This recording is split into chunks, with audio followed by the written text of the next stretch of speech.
Well, welcome, everyone, to tonight's Duncan Taylor virtual tasting.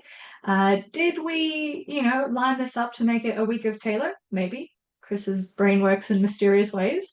But more likely, very massive coincidence, if there are any Swiftie fans in the audience, which I'm not sure there are. I'm very excited for this one. Like I was saying, our first Duncan Taylor virtual was a break-even introduction to the brand. And in this one, we get to delve into some very, very cool, very, very special single casks that they've bottled, like half of them for Australia as well, which is fantastic. And tonight we're joined by the brand advocate and whiskey lover Lachlan Rooney. Thankfully, his time zone is a little bit more forgiving than Scotland, but we still appreciate him tuning in to talk us through the story of Duncan Taylor. But before we head into all the good liquid, I've got the mandatory important housekeeping to go through. The full housekeeping videos always shared in the Zoom link email for you guys. Don't drink and drive is the most important pointer. It's always up on our YouTube channel, along with recordings of our virtual tastings, including this one. Please pop your tasting notes and the questions in the chat. They're my favorites, and we'll try and get as many answers as we can. And I will quickly go through the tasting order quickly for people watching back at home. Whiskey number 1 is the Holyrood 3-year-old. Whiskey number 2 is the Glenrothes 13-year-old for Single Malt Whiskey Club. Number 3 is the Auchindoun. I think I said that right again. It'll take me like a week to remember how to say it. But yeah, the Auchindoun 16-year-old. Number 4 is the Huntley 27-year-old. Number 5 is the Bunnahabhain 10-year-old for TWL Rewards. And number 6 is the Islay Peat Monster Lagavulin 17-year-old for TWL Rewards as well.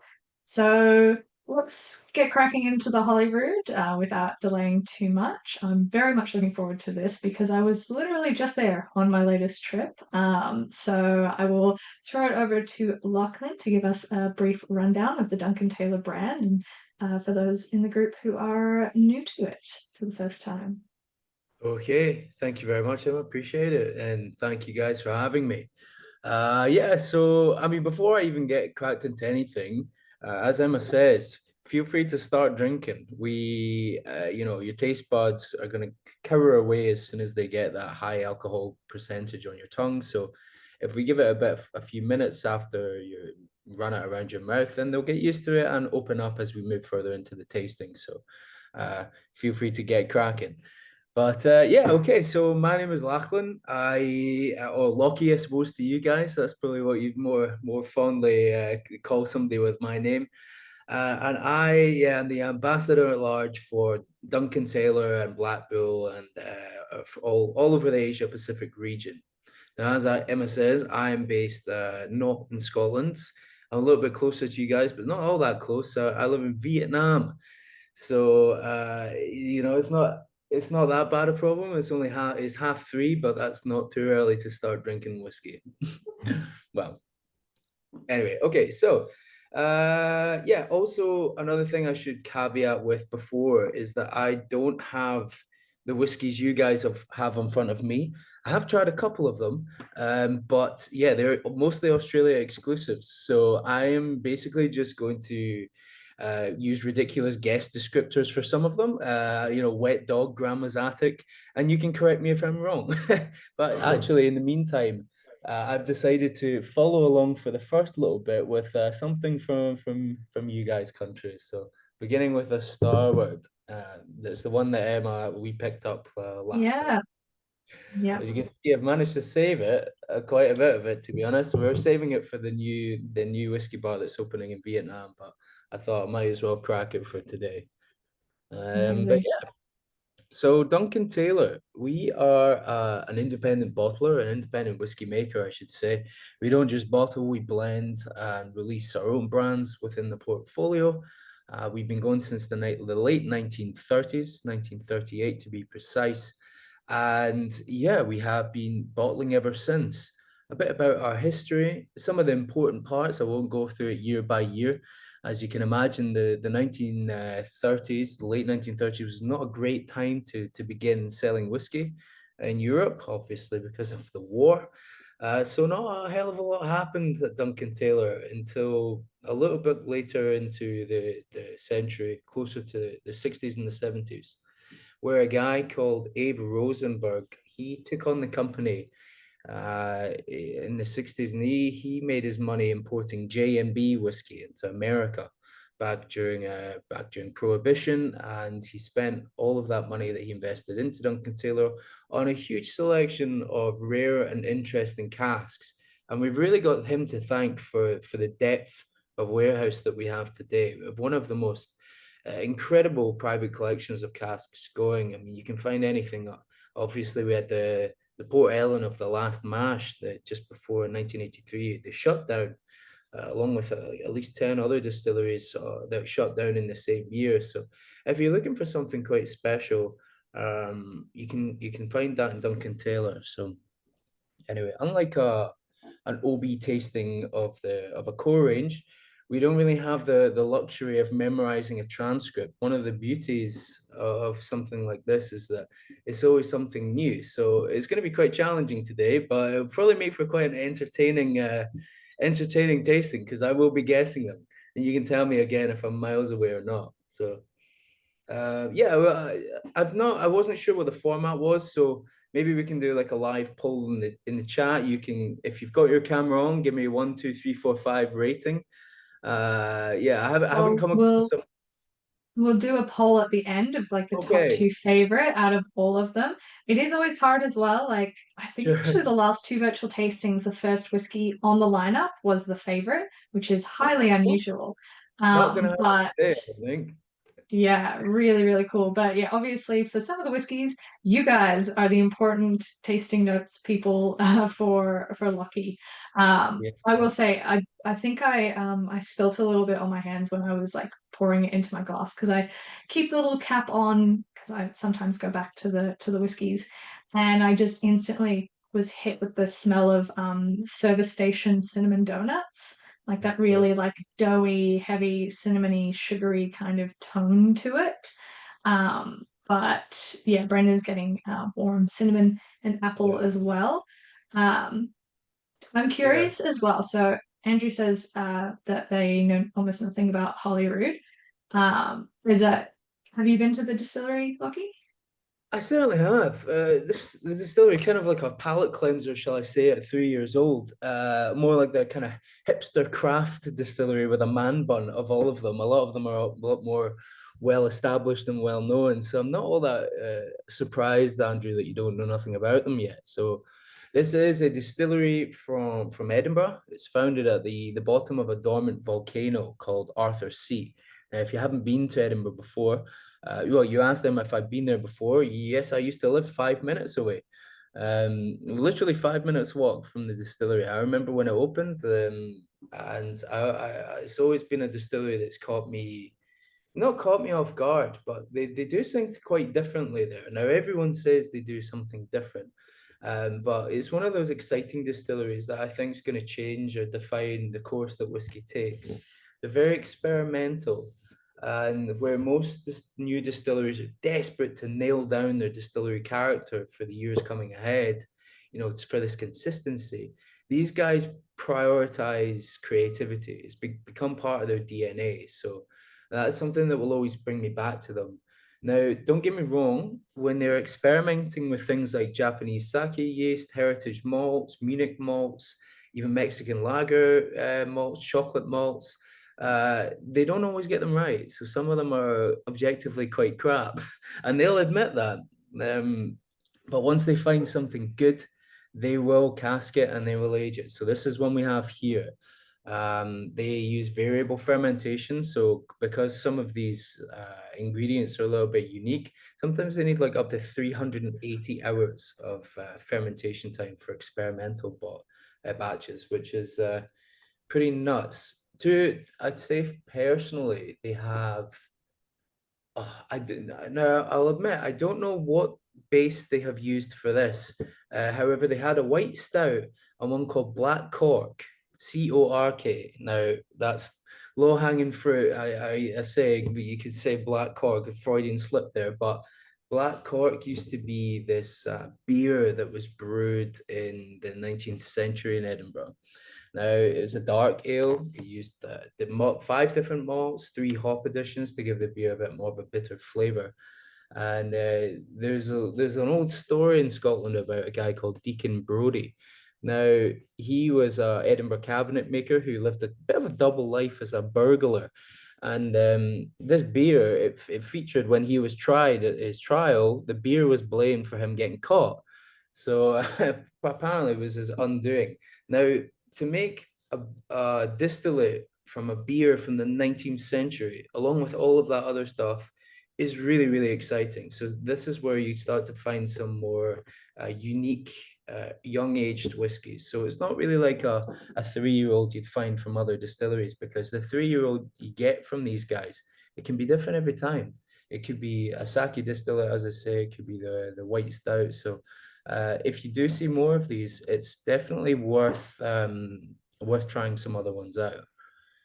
So Yeah, it's super interesting. I'll share a photo that I took when I was there earlier this year. It was it's very much old school of like, this is what we're doing today in chalk, and like different yeast types, yeah, um and whatnot. So it's yeah, it's definitely really unusual, yeah. very like kind of cutting its own way through the industry in terms of the whiskey that it produces.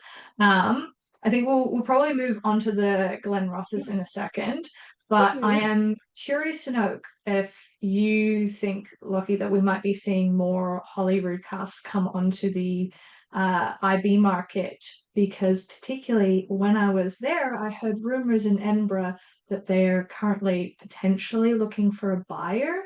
They kind of No. shot themselves in the foot because they're in a heritage building. And I walked there from the high street of Edinburgh, which was actually a nice walk.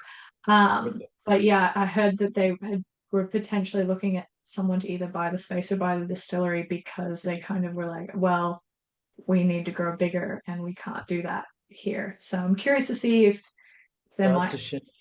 I might wonder if that has something to do with the sort of downturn in the sales as well, because that it would be a real shame to see the distillery go, but the building remain. The building was unused for decades and decades. There was not much going on there. So I think a distillery was the lease of life it needed. So maybe it might get sold. But there's as much as the experimentation is fun, profitability wise, a lot of customers and consumers will look for a repetition in the quality and the flavors that they get from a whiskey. I think you have to find someone who's looking for something a bit more to appreciate something like that. I mean, I'm sure some people will have seen, I'm sure it's an Aussie thing. They've got like the sheep dung whiskey or like yeah, smoking Peter sheep. Bignell's. Yeah. Yeah.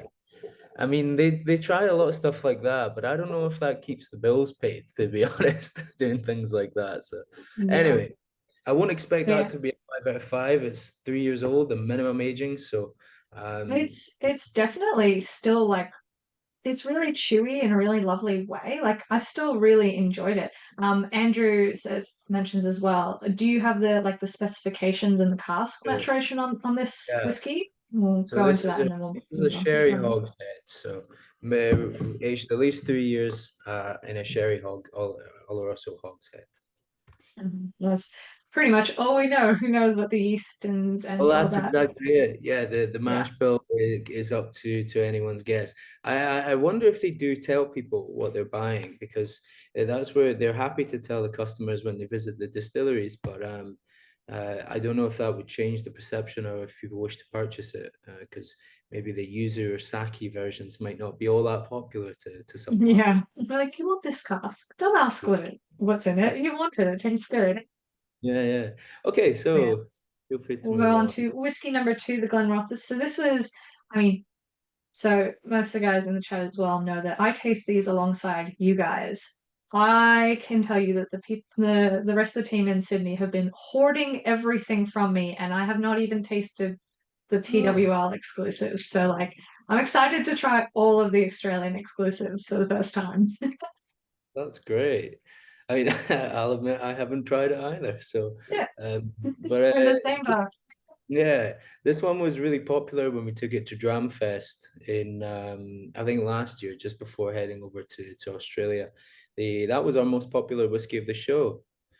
Oh, let's see. Warm and dignified. Absolutely. This is the right from punk rock to sophistication, a vintage charmer comes on next.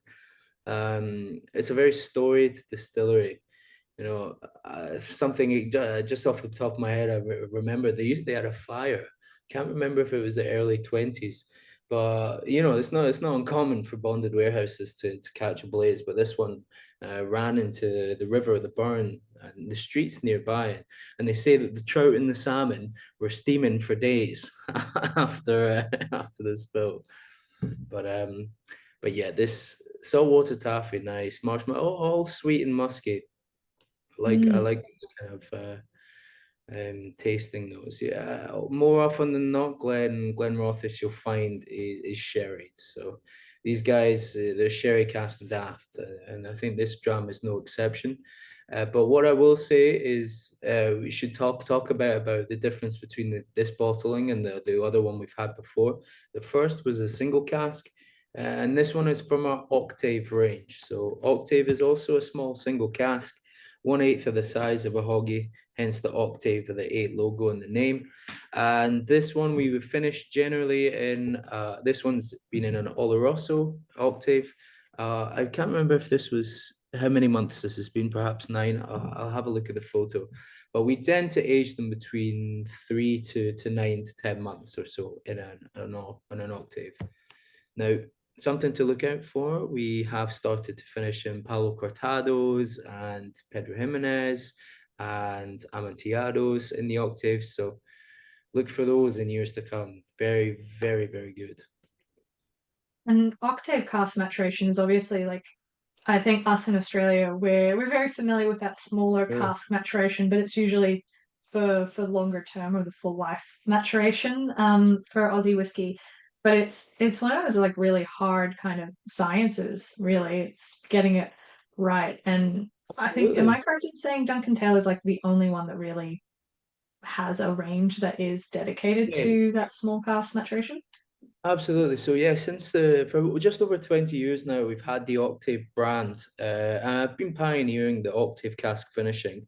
No, you're right. It's not an exact science because most casks we used to buy from the Spanish bodegas or the Portuguese port makers, and then we started to realize that the quality of wood you're getting from these guys was dipping and dipping. So in the last year or so, a year and a half, we've decided to begin having the casks made locally in Elgin, which is by a local cooperage who makes them, and then we'll season them with fresh sherry, palo cortado, or wine ourselves now. So it gives us much more flavor, much more control. And it was a problem for maybe a year or so that we're beginning to notice that the casks were spent.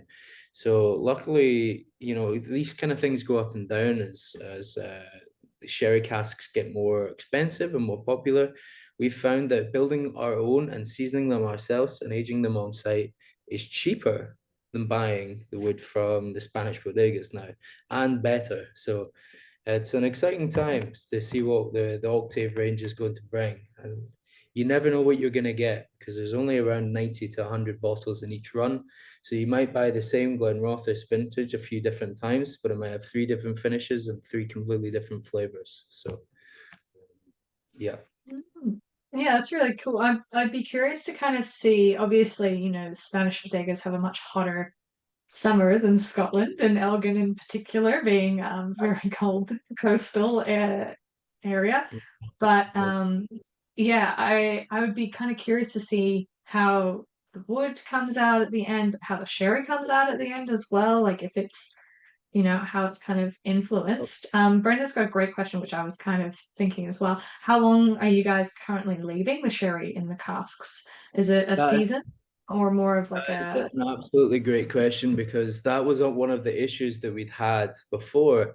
Is that about 20 years ago, you buy a sherry cask, it might have had sherry in it for decades, or like a couple, or at least cycles of sherry in it for decades.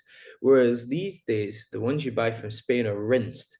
they build them, they season them for a minute, and then they send them straight to you. But not necessarily that that was a terrible thing. It still takes a lot of flavor from it, but the wood wasn't good enough to hold it. So now we've got fresh wood that we use our that we make up ourselves. It holds the character much longer. So we don't need to season it for all that long. It can be up to 5, 6 months max, but really we don't even need to do it beyond 12 to 15 weeks, I gather. But that will change depending on what goes in it. If it's Oloroso, maybe not nearly as long as like a different port or an Amontillado, maybe even less. But I can find that out, so I can maybe ask the production team exactly the sort of brackets to send over. Yeah, cool.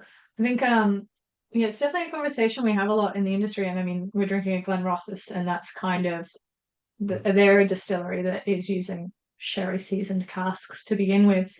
All of the Edrington family distilleries are now. I believe Macallan's been doing sherry seasoned casks since the early 2000s. Yeah. But yeah, I'd be curious to see if you guys do have like plans for maybe a couple of barrels that are 5 year, 10 year sherry situations, and then we'll see Duncan Taylor sherry bottles Yes. in the Well, the thing future. is that's that with an octave, 5 or 10 years, I think that would maybe even be too long for something so Okay. small.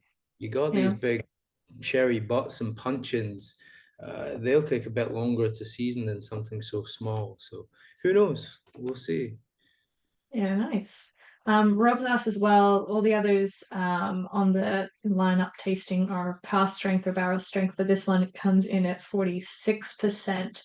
I think it might be that the Single Malt Whiskey Club wanted something that Yes, ABV. I Yeah. think that's a choice your side because I haven't seen a Glenrothes at 46 in the octave range before, so I think that's a choice there by the customer. Yeah. I will say it holds it so well. It's so candied. Like yeah, you typically associate Glenrothes with those sweeter candy kind of notes anyway, but usually it is from that more sherry influence.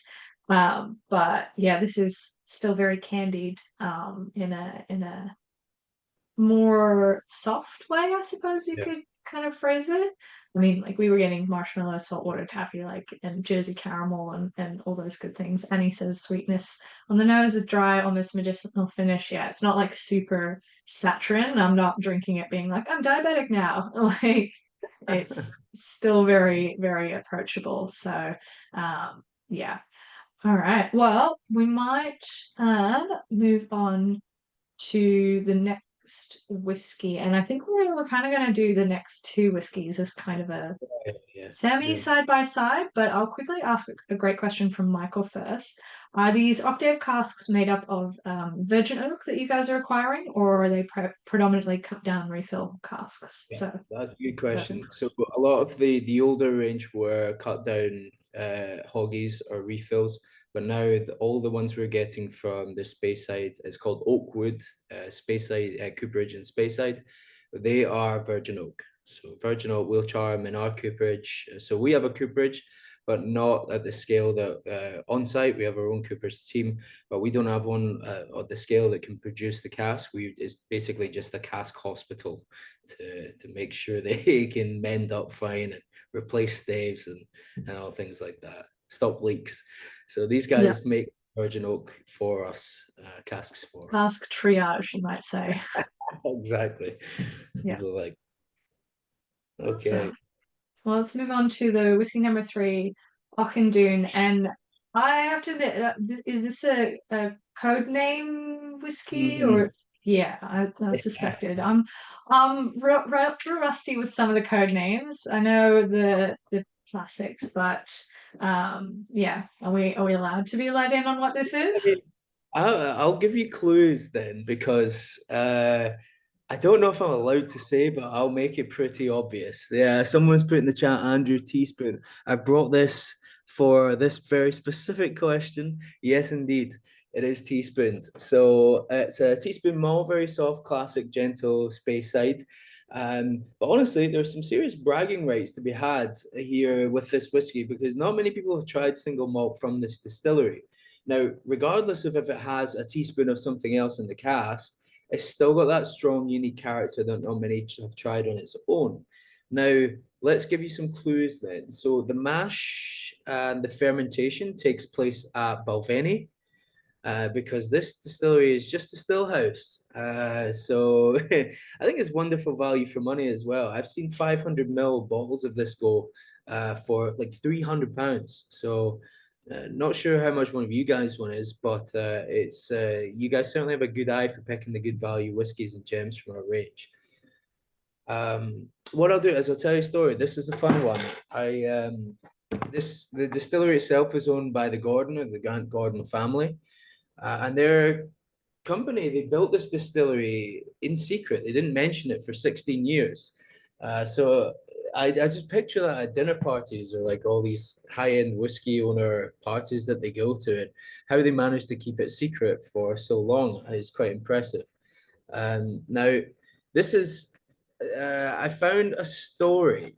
Now, bear with me. I know you guys don't have long, so I'll bash through it as quick as I can.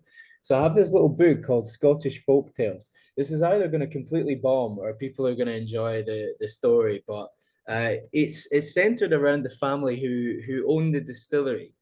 I'll just read it. It's called French Kate. Now, no prizes for the creative namings here. And it's, yeah, as I say, centered around the ancestors of the people who own the distillery. But yeah, feel free to roast me for this one because I've never read a story from a book on a tasting before. So, anyway, here goes nothing. Craig Namban, on the hills of the woman near Abergeldy, is covered with magnificent birch and oak woods and has its own side, a cave where the once the Pictish chief hid when his men were defeated and his tribe were scattered. The castle of Abergeldy sits on the south side of the Dee and is rich with bartizan sculptures turrets, alongside a clock with a bell tower that strikes the hour. It's a 16th century tower house built by the Gordon family in 1550. Birch wine was brewed here in abundance, as well as whiskey, in the many illicit distilleries around the area. When King George VI and his brother Bertie stayed in the castle, they thought that the tower was infested by bats and haunted by the ghost of a young witch burned to death locally.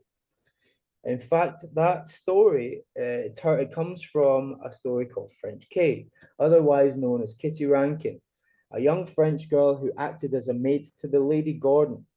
There are Rankins to this day that live in the area, so the name lives on after the girl's death. Feel free to drink as much as you can as we go, and you can drink the next one because it still kind of fits into the same place. Yes, so the lord of the castle was away in France on business, and his lady was lonely and jealous.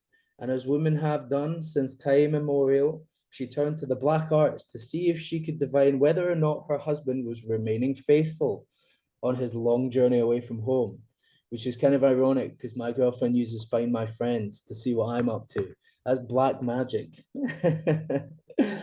So the lady of the house used Kitty Rankin's skills and availed herself of Kitty's abilities. The girl was taken before the mistress and told to use her power to reveal how the lord of the castle was spending his time. Oh. She peered into his magic mirror, obscured by the mist, and at a word from her, the mist cleared, and the Lady Gordon could clearly see her husband wooing a young and attractive French woman on his way home from France. Not good. Is this how my lord treats me? You have the means to strike him down? Drown the wretch. A long story short, she drowns his ship using black magic, and she gets the blame for it. And the wife feels bad. It all ends in disaster, and Kitty Rankin is burned at the stake as a witch as a result of it. Yeah, from it's all a big story about witchcraft, and I'm realizing there's too many pages in this to read, so I'll leave it at that. But that whole story centers around the family who made this distillery. So please chime in the comments if you can figure it out. Well, And start. I would hope that the guys in the chat know of the three kind of core distilleries that William Grant's has. Mm. William Grant's and Sons has. But yeah, I actually do. I have one of the 500 ml bottles of this Oh, that I hey. paid next to nothing for, which was really, really good. Yes, Very the anthology of Scottish folk tales, 100% for everyone who's like upset that their bedtime story was was cut Yeah, short. sorry, it's too long. But I love those folklore tales. I think that Um, they're so like pivotal, particularly in the story of whiskey throughout history. yeah. But yeah, I think Okay. if anyone has suspicions in the chat, I'm pretty sure I know which one it is, so I'll Okay, share it right. because I don't Well, have an NDA. yeah, I know, I know, I know. I don't. We might. I don't even know if I do. I'm sure I'd just get in trouble for it. But so we'll move on to the next one that's called the Huntley. Now that is, it's this distillery's famous older sister. In fact, it shares a location with it. So I'm trying my best. You will sometimes see this called a Burnside. Um, but yeah, it's this to me. This is the quintessential Speyside malt. It always contains rich honey caramel palate, plums, peaches on the nose. And if honestly, if if Winnie the Pooh liked whiskey, this is what I'd imagine that he'd go for every time. Can you hear Yeah. the radio? I'm sorry if that's loud on the speaker. No, thankfully it's not too bad. Technology has advanced so far with like noise canceling stuff.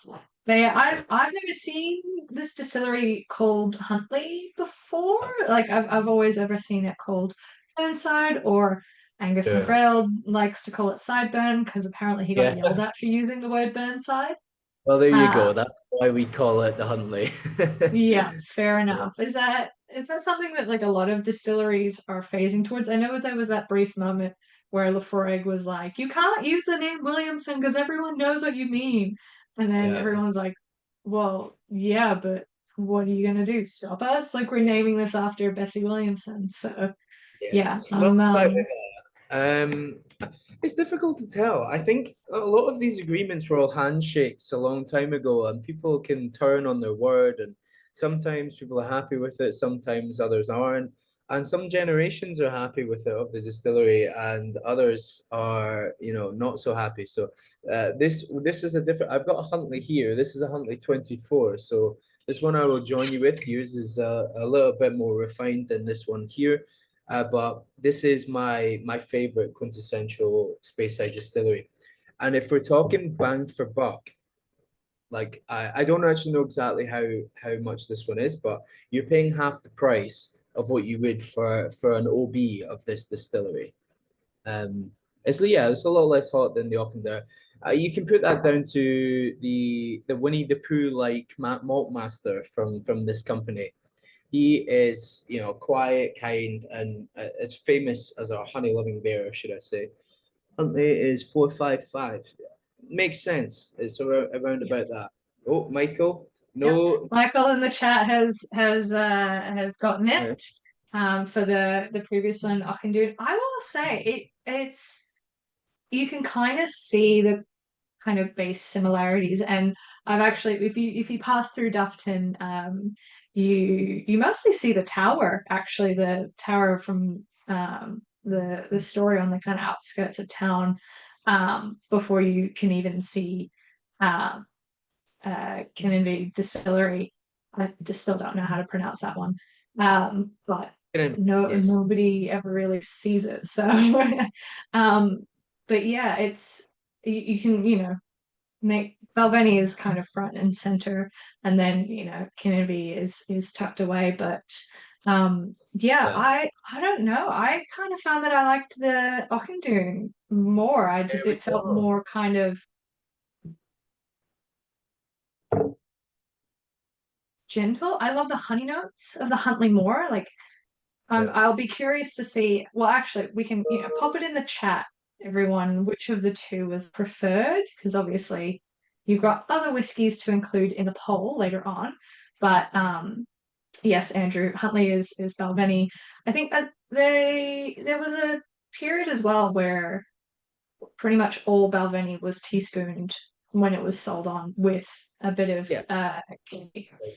rather than Glenfiddich. Um, Quite possibly. but I don't know what constitution of this one is, but yeah, I mean they I think the teaspooning has changed because a lot of those distilleries went into Monkey Shoulder before, when Monkey Shoulder was a little more readily available. Well, whiskeys from these distilleries were not they were more readily available than they are now. So I think Monkey Shoulders branched out into a few more distilleries. But I used to think the first ever few batches of that you'd see were just phenomenal because it's basically a mixture of Glenfiddich, Balvenie, and Kinninvie. It's just a sensational combo. Um, but anyway, so yeah, this one is American oak here. Does anyone get any peat on this? Just out of curiosity, feel free to chime in on the chat. I've got some head shakes. I'm not really, it's more that like maltiness coming through Yeah, that like quite, like distinct. I don't know how many of you in the group. My favorite part of visiting distillery is eating their barley. It's like straight up eating their malted barley. And there's this kind of like texture you get when the husk, the taste of the barley husk on your tongue. And it's kind of like tingling in that nice kind of way, similar to how this whiskey is. So I'm not getting yeah, any peat, but I'm definitely getting that like that savoriness of the husk that has had more yeah. contact with the heat, Yeah, per se. but that So makes sense.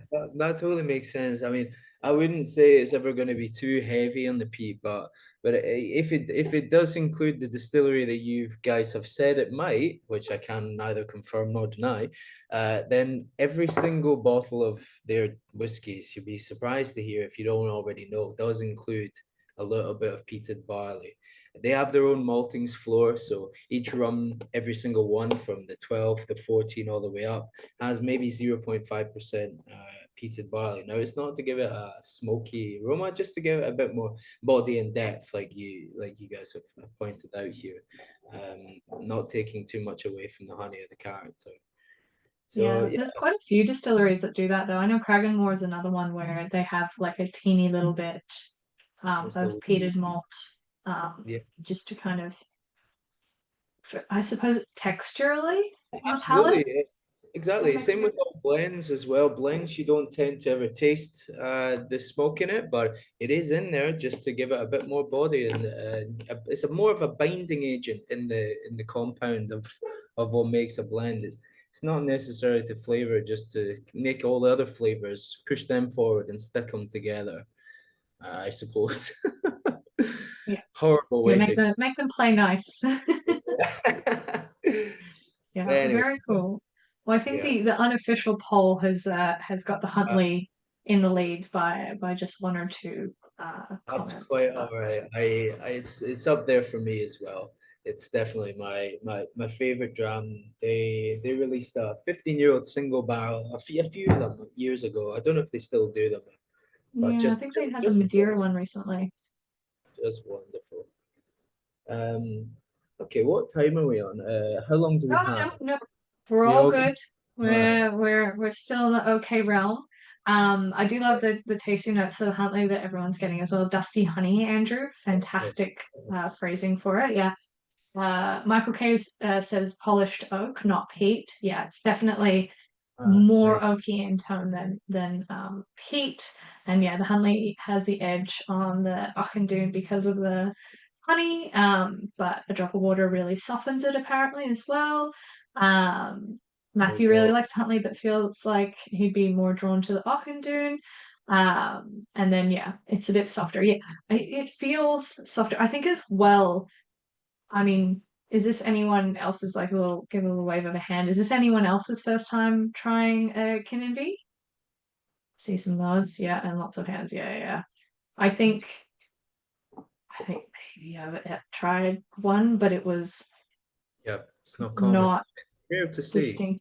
Yeah, not distinct and memorable enough. Yeah, so the for that one to really kind of like pull me in was quite nice, and it makes me excited about the 23-year-old one that I have sitting in a cupboard somewhere. Yeah, lucky Uh, you. Yeah, Andrew has only tried it in Monkey Shoulder.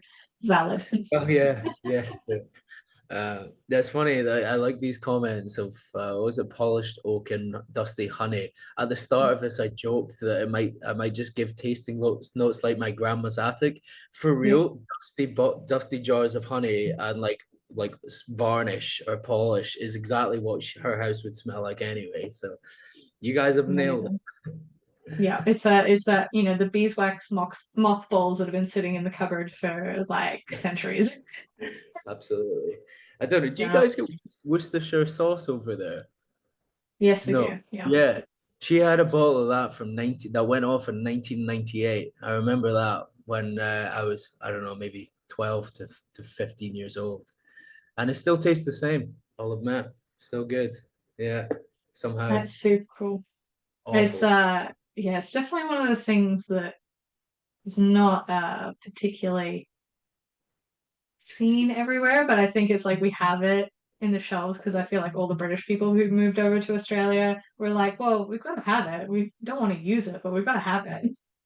Yeah, it's true. I mean, I've got loads of rubbish in the fridge that I never touch, but it's nice once in a while just to have. And then it goes out of date once you use a teaspoon of it. Yeah, yeah, 100%. Michael says it goes well in heaps of recipes, so Nice. maybe Yeah. maybe we'll Yeah. be heading over to yours for for It's true. Worcestershire What cooking. you use and like mince, even just your classic mince and tatties, stuff like that. Can't go wrong. All Anyway, right, next cool. up. Well, yeah, I was gonna say, speaking of, highly savory, we're delving into the realm of this is a peated Bunnahabhain, yeah? The It is first indeed. TWL Rewards. Yeah, I don't know why we didn't put uh Moina or Starisha on the label for the That's tasting. that's Yeah. us, actually. So I don't know why, but there have been some storages, but for some reason, a lot of the newer octaves that come out, they say peated Buna instead. Maybe we're just allowed to do that again, or who knows? But yes, certainly is meaty. So Buna, they're the contrarian kings, the vegan at the barbecue. Everyone at Isla's making these peat bombs, and Buna saying, "Nah, I'm not doing that." Because the reason they did that was because they wanted sailors to drink it, and sailors wanted smooth, not smoky. But this Buna that you have in front of us more fits in with the classic style that you look for on Isla. Um, I do actually have one of these here. It's a different version of it, but it does indeed have it does have the same character. So I'll join you with that. It's the same age and a similar ABV. So acrylic paint, lovely. Yes, it was the first thing I smelled is, when you were a child and you're like you've got that acrylic paint on the just the regular paper, not like even artist paper. And it was just like always so liquidy and that's just Oh my strong. God. No, I'm no, you say that, I'm smelling it. not crazy, I swear. Oh, that's so Yeah. bizarre. It's It's softened chemical. now into more like coastal, briny, seasidey, but like the first initial smell was just like and just primary school painting. Like, Wow, yeah. mad. Yeah, that's so mad. I can't believe that.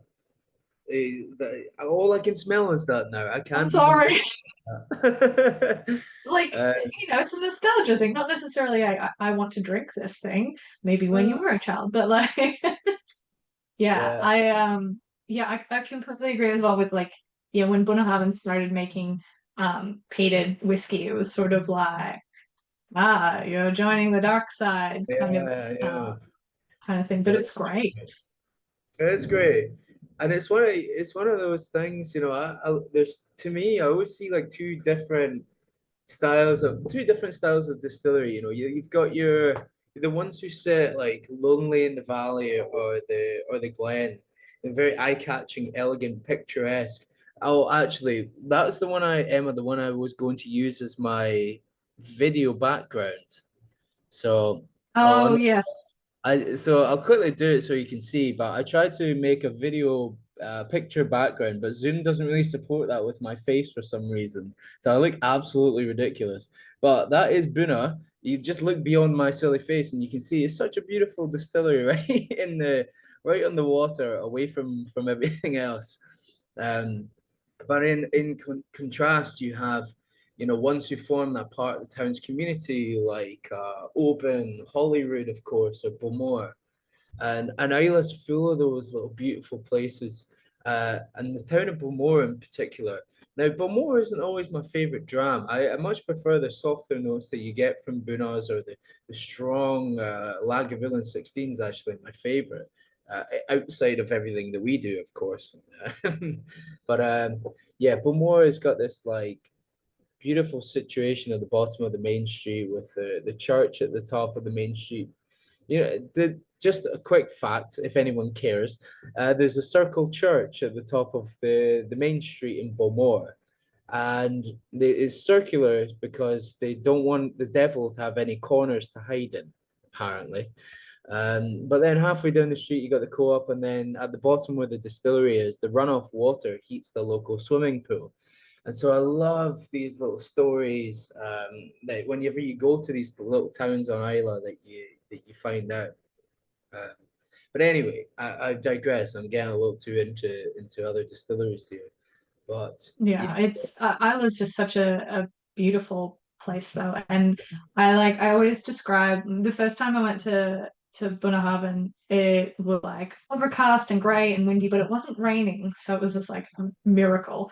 But yeah, I just remember standing on the pier and I felt like I was standing on the edge of the earth. Like it's a very magical kind of place that feels very removed and remote from everything else, and particularly being like you come over the hill and then into that dip for the distilleries, yeah, a whole bunch kind of around it. But yeah, the I will say as well, like insider guys, um, Bunnahabhain is producing more peated whiskey than ever. They have someone who is buying a lot of peated whiskey. there you go. I was not allowed to know who who or what is buying all this peated Bunnahabhain spirit. Yeah. But yeah, so maybe potentially, obviously, it's hard to tell. I assume we might see more peated It's Bunna possible. in the IB market. Yeah, Hmm? yeah, most. I mean, absolutely. It's the and for years and years they've stood on the lighter characteristic, the sort of unsung hero of Isla. They've got the tallest stills on the island, which means that while everyone else was digging in the peat bogs, they're going for the sky because those lighter, more elegant compounds keep make their way up and over the swan necks, and it makes a lovely light spirit. So I don't blame them for not taking too long and not jumping on the bandwagon. But in terms of sales, because the whiskey is so good, peated as well, I'm not all that surprised to hear that they're ramping up production on the peated malt. It is fantastic. That light character with the peated malt, with the light sort of style of whiskey still, with that heavier malt content, it is very, very tasty and very unique. Yeah, 100%. One of the kind of core flavor profiles of peated Bunna is peanut brittle. Like Wow. there's always this kind of peanut brittle tone to it. I think Andrew was catching that as well with the salted caramel and mellow smoke. I But think so. yeah, and then Michael S getting old tires have been sitting in a shed lying in wet grass. Yeah, very, very evocative. But yeah, I think that peanut brittle tone, which can sometimes, particularly when it's younger, veer into oyster shells territory. Um, but it's yeah, I'm always glad to see more peated Bunna. Um, but yeah, it's super, super cool stuff, and yeah, really Cool. enjoying this. I'm like, want to move on to the last whiskey, but I'm also like, oh, just sit with this one for a moment. Yeah. Um, It's one of the yeah, most special ones. As you say, you don't see it all that often. So when you do get a nice peated Buna, it is special. With some of the ones we have in the Octave range, I think ours is the one I have is a little different to the one you guys have. Uh, Perhaps, yeah. No, this is Oloroso as well. But some of the ones that we were trying down your way were just phenomenal. It's that, as you said, the sea salt, the campfire, it's very maritime dram, almost like old Pulteney style, but with that light character. It's very, very delicious. Yeah, Oh, that is a 100%. good question, Glenn. I'm gonna say buy it. But I'm Glenn doesn't biased. need any more encouragement in his life. No way. He's already made the terrible decision of becoming friends with everyone at the company. But yeah, no, super, super good. Well, we might move on to the last whiskey of the night. Now, this is supremely cool. Um, so I remember when we first bottled this as well, Ollie was like losing his nana because he was like, I need to check, I need to ask everyone. Nobody has ever bottled a single cask Lagavulin exclusively for Australia. Really? And I was like, I don't know, maybe I'm not sure. Yeah. And he was calling everybody. He was like, literally ringing them up, being like, "Have you ever done a single cast like a Lagavulin?" And they were like, "No, no, not for Australia." Some people have done like co-bottlings with bars in Singapore and other parts of Europe, but there's never been an official single cast Lagavulin for Australia until this one. And Tom did a Oh. 200 mil. You bringing back a 200 mil hand fill does not count, mate. Good try. Counts. But yeah, I mean, if are those all gone then, Emma, so far? They're all Wow. gone. Yeah. Ollie also made sure to mention that he was just like, there's no more. And I was like, why would you tell me this wonderful information Yeah. and then disappoint me like that? Okay, well, I know for a fact there's more Isla casks in the warehouse, so maybe one day we'll send some more down you guys' way if it gets ordered, if there's demand for it. That's good. So yeah, I mean, you've already said the distillery name, so it saves me from having to try and incriminate myself and make up silly stories to try and tell you what it is. Like use a Nick Offerman side quest story, but yeah, it is the grand finale. It's my personal favorite distillery, shall I say? It would definitely make the greatest hits album if there was a greatest hits album of whiskey distilleries. It is just fantastic. I always like this distillery because it's a bit of a strange anomaly where the 8-year-old is more expensive than the 16-year-old. Often the people, miscorrelate age with quality, but their 16-year-old is just divine. So this an expression at 17 is a really nice way to see what an IB of of whatever this is. It's just like side by side with the one you might see on the shelves down where you are. Um, but yeah, Yeah. it's a funny one.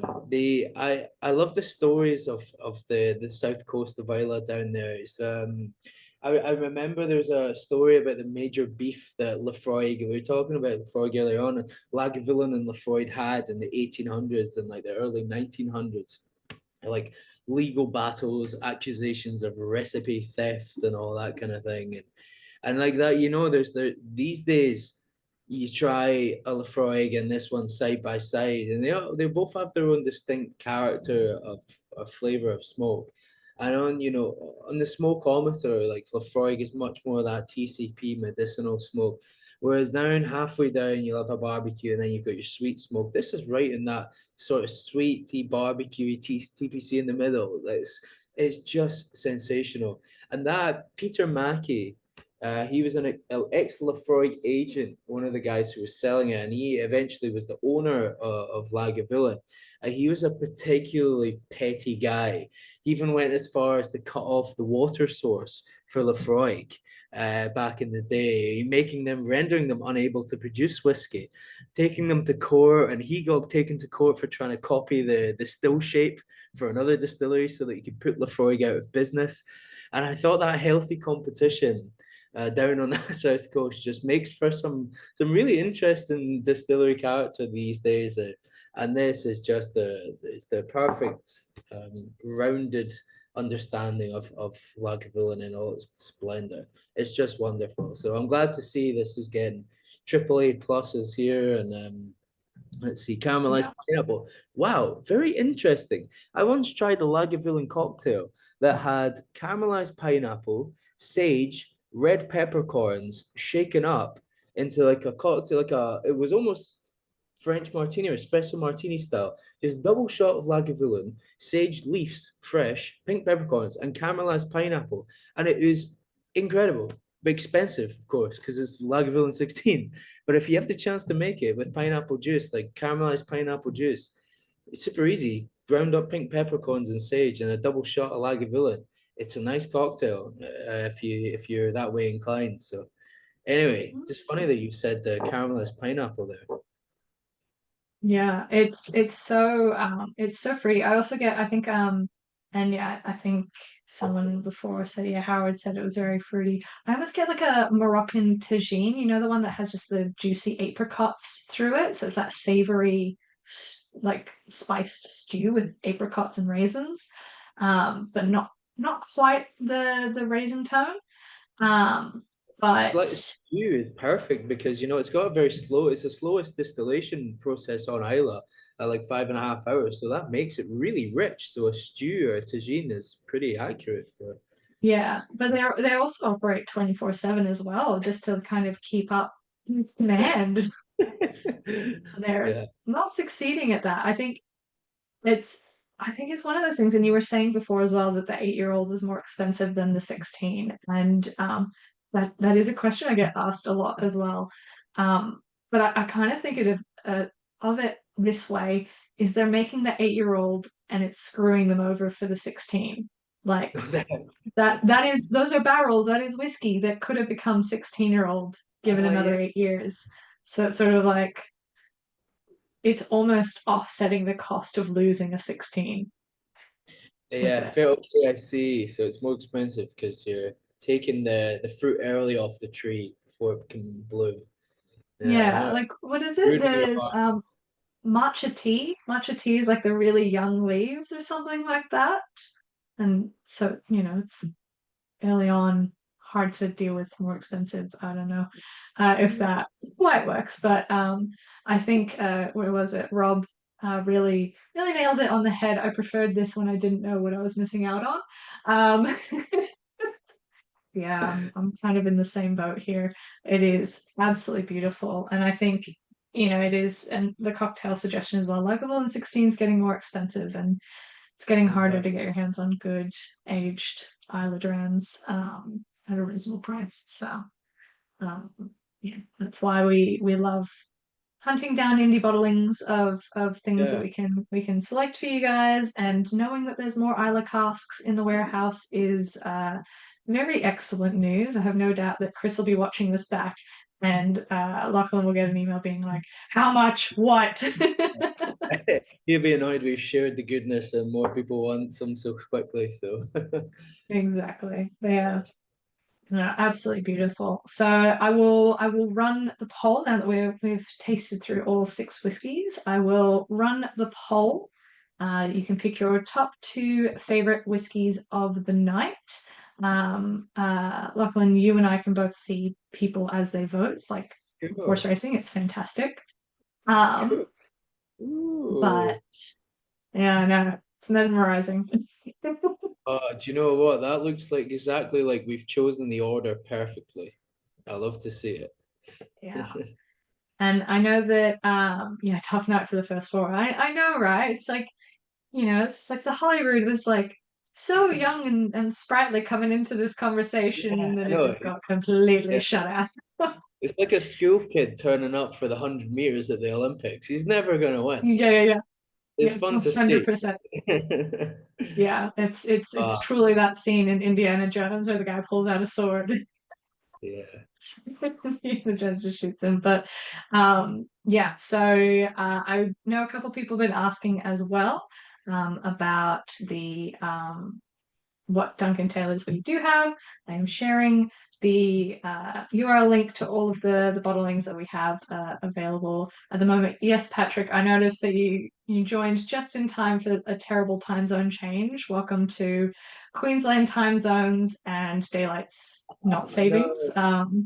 It is very tricky and very difficult. I'm very sorry, but yeah, we were just really speedy getting to know. But Yes, I will say as well, while we wait for the rest of the votes to come in, Lucky, what was the whiskey bar that is opening in Vietnam? Have to give a little shout out because Sure. Lachlan's So going to be there next year. absolutely. So what I will do is I'll take you details because it's a little more complex than just a whiskey bar. I should have kind of explained it a bit better. So it's a private club that we're opening in Ho Chi Minh City. Separate, it's kind of another project, but Duncan Taylor and our whiskies are at the heart of it. I'll give you a bit of a rundown. But what I will say is all of our distributors will have a kind of guest corporate membership. So if you guys have any guests or people coming over to Vietnam, it would be our pleasure to host you at the club. So we have 5 floors. There's a cocktail bar. We have a gallery, which we will do special bottlings for the gallery, hand drawn and hand painted by the artists, which we'll raffle off and sell. And in that room, all of the other art will be kind of hanging around you. You can sit in amongst it, drink your whiskeys down there. The aroma, the lighting will all be customized to the art on display at the time. We have a private dining room, and then we have a whiskey room on the top floor, which is not just our own stuff. We have weird and wonderful bottlings from all over the world. Hence, where the starward's going to there as when we open. But we have Gordon and MacPhail, Holy Grails. We have some incredible jams, and here's the catch: there's no price on them. Everything in the room, you pay what's the equivalent of £25 for the hour, and you can come and we'll give you the glass that you prefer, the ice, the water that you prefer, and you sit. You can choose your own music. The whiskey is all around you, and you come and you drink whatever you like from the room. There was some stuff that maybe is a bit more expensive than others, but we're banking on the fact that a lot of our customers are whiskey nuts who just want to try a bit of everything, which is the kind of guys and gals expect to be on a call like this today. So if you would like to come over, please get in touch with the Whiskey List team. If you'll be here, it would be my pleasure to host you. We'll have some pretty rare stuff that you won't find anywhere else except here and in the still in the warehouses. So yeah, it would be called the Rampant Club, like the Lion Rampant, the Royal Banner of Scotland. So anyway, yeah. Many gems from Aussie. Yes, so we looked at some lark in there. We have some starboard. But I'm happy to take donations that we can take it. We can take in as well if anyone has suggestions. Rob, that's a good Yeah. question. Let me see. What would constitute getting chucked out? Um, uh, I don't know. I'll leave that up to the Vietnam team here who's on site to decide. Uh, but it is in District 1. It is beside the Park Hyatt and the Opera House. So smack bang in the center on a street called Hai Ba Chung in Ho Chi Minh City. So really exciting, completely different to anything else we're doing. And later on, as Emma and the team might know, we're also finishing renovating a castle in Huntley, where our spiritual home is. So eventually, we would like to host people there, as we call our brand home. And yes, please get in touch when that opens. It will be another little whiskey haven, a little bit further away than Vietnam, but if you take the A longer pilgrimage, flight. yeah, it would be our pleasure to host Duncan Taylor fans. So spread the great word, and yeah, thanks for having me Yeah. today, Emma. Appreciate it. Amazing. No, 100%. Well, we'll get into the poll results in a question. I know Rob said Australia can do better than Starwood. I will say, Sure. I took Lachlan to Starwood last minute, like nothing booked, nothing planned, rocked up, saw the distiller, saw David Vitale, the owner, and they gave us a wonderful tour. And it's a single cask that he's got that we both vetted. Okay, yeah. This is it's It's a a wonderful small single batch cask. Chardonnay cask, so a little interesting at least, especially for our local customers who haven't heard of Australian whiskey before. So I'm still Yeah. spreading the great word of Oz to people. Exactly. Well, I'll insert the drum roll here to announce the results and end the poll because everyone has voted. Thank you for that. And drum roll, the Lagavulin, yes. I think as soon as Rob really said it, like as soon as we tried it, it was like, oh damn. I should have got on a bottle earlier. Yeah, landslide win for the Lagavulin. Followed up by Yeah, the Bunnahabhain. We love to see it. A tie break for the Auchindoun and the Huntly. Obviously, yeah. you know, some of the votes and the love was going to other whiskies. And then 2 votes apiece for the Holyrood and the Glenrothes. I feel like I would definitely go back to the Glenrothes though, just for that candy note. Um, Interesting, but isn't I, it? I feel like the PD boys really, really won the night tonight. So yeah, it was an absolute joy to have Lachlan joining us. Thank you so, so Yeah, much. And appreciate thank you to everyone as well for hopping on, in spite of the time zone differences and changes. But yes, thank you all so, so much for joining us, and we will catch you at the next virtual tasting. We'll see you guys later. Bye. it. See you there. Bye bye.